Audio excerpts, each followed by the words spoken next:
Hi guys, it's Katya from FitInMobility, and if you're suffering sciatica problem, this video may just be perfect for you. Why? Because I'm going to show you some revealing positions, some revealing technique that you can apply into your daily life, into your daily activities. So stay tuned.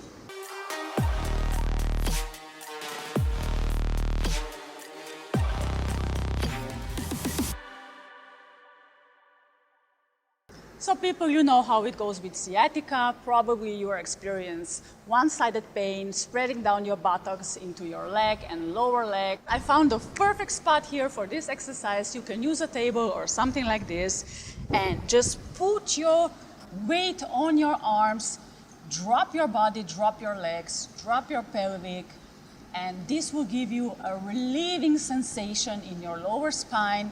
This is so-called spine decompression.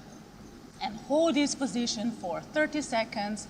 I like to do it between 30 seconds and 1 minute, and just let yourself go. Some people found this position hard, but you can just lean on your table and drop like this. Also, hang like this, put your pelvic down, release yourself, and just hold this position for another minute. So my friends, you can use these techniques in your daily activities, in your daily life. Whenever you feel that your pain is coming back, try to decompress your spine and you will feel much better. So if you try to do this yourself, please give me a comment. I want to know how these techniques is doing for you. Subscribe to my channel, like my video, and I'll see you next time. Bye bye.